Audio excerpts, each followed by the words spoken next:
আসসালামু আলাইকুম ওয়া রাহমাতুল্লাহ। আল গাফালা এটি আরবি শব্দ।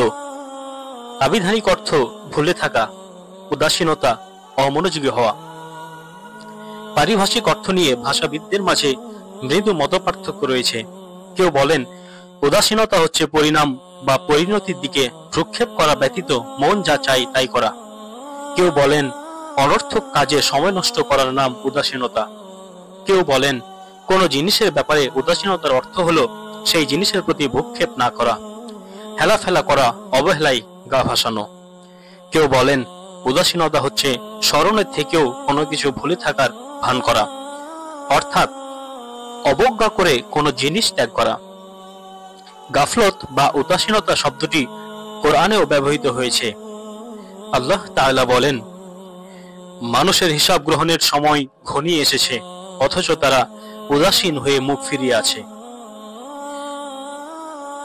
অন্য আয়াতে বলেন, দুঃখের দিন সম্পর্কে আপনি তাদেরকে সতর্ক করে দিন যখন সকল বিষয় মীমাংসিত হয়ে যাবে। তারা বেখবর আর উদাসীন হয়ে আছে এবং তারা ঈমান আনে না। সূরা মারিয়াম আয়াত ৩৯। উদাসীনতা ও ভুলে যাওয়ার মাঝে পার্থক্য। উদাসীনতা অর্থ অবজ্ঞা করে ইচ্ছাকৃতভাবে কোনো কিছু ছেড়ে দেওয়া, আর ভুলে যাওয়া অর্থ অনিচ্ছাকৃত ও ভুলে কোনো কিছু ছুটে যাওয়া। আর স্মরণ থাকা হচ্ছে উপরিউক্ত উদাসীনতা ও ভুলে যাওয়া থেকে মুক্ত অবস্থা। আল্লাহ সুবহানাহু ওয়া তাআলা বলেন, তোমরা গাফেল বা উদাসীনদের অন্তর্ভুক্ত হয়ো না। সূরা আরাফ আয়াত ২০৫। এই আয়াতে আল্লাহ সুবহানাহু ওয়া তাআলা এই কথা বলেননি যে তোমরা ভুলে যাই এমন মানুষদের অন্তর্ভুক্ত হয়ো না, বরং আল্লাহ তাআলা বলেছেন তোমরা গাফেল বা উদাসীনদের অন্তর্ভুক্ত হয়ো না। কারণ স্মরণ না থাকা অথবা ভুলে যাওয়া কোনো অপরাধ নয়।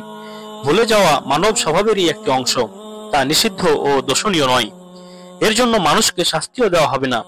রাসূলুল্লাহ সাল্লাল্লাহু আলাইহি ওয়াসাল্লাম বলেছেন, নিশ্চয় আল্লাহ তাআলা আমার উম্মতের উপর থেকে ভুলে যাওয়া, স্মরণ না থাকা ও চাপিয়ে দেওয়ার গুনাহ মাফ করে দিয়েছেন।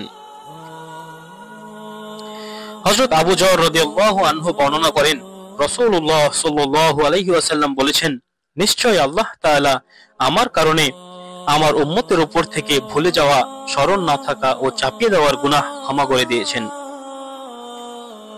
কিন্তু কেউ যদি স্মরণ থাকা সত্ত্বেও ইচ্ছাকৃতভাবে উদাসীনতা বশত কোনো আমল ছেড়ে দেয়, সেজন্য তাকে জবাবদিহি করতে হবে কিয়ামতের দিন। এ কারণে তাকে তিরস্কার ও শাস্তির সম্মুখীন হতে হবে।